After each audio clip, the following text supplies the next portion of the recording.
And just a little side note for you guys, another little random factoid, because I found quite a few of these as I was looking into this. When Mandela was released from prison, 16 days after his official release from Robben Island, because there are quite a few people who say that Mandela was actually released from Robben Island quite a few years before all of us have been led to believe. But I'm not going to get into that. But anyway, when Mandela was officially released from prison in 1990, 16 days after his release from prison, he embarked on a 17-day sort of victory lap, visiting various different places. And the first place that he visited after he was released from prison was Zambia. When he reached Zambia, one of the people who was there to receive him was Yasser Arafat. The first time that Nelson Mandela and Yasser Arafat, who was the leader of the Palestinian Liberation Organization, met in person was on Zambian soil. That fills me with a great deal of pride.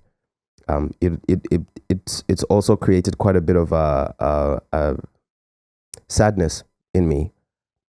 looking at some of the decisions and some of the diplomatic relations that Zambia has been courting and revitalizing in the last few weeks, considering the history that exists when it comes to our dispossession towards the liberation movements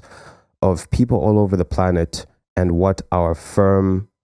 stance has been, looking at the decisions that Zambia has been making in the last couple of weeks. As of recording this in December of 2025, I'm very, very saddened to see the direction in which my country is going, because there was a very clear doctrine, there was a very clear direction that was set by our founding fathers, a direction that was so clear and so firm that when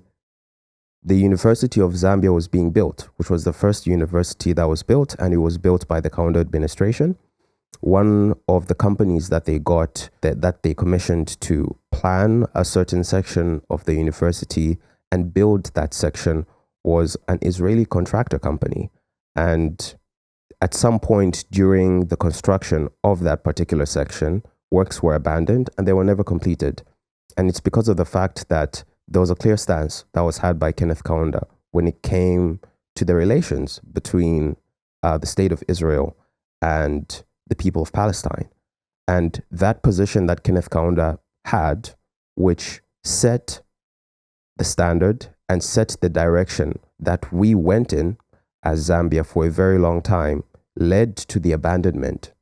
of the works that were being done by the Israelis in Zambia. And it seems there are a lot of people who are in power right now who've forgotten where we come from, who've forgotten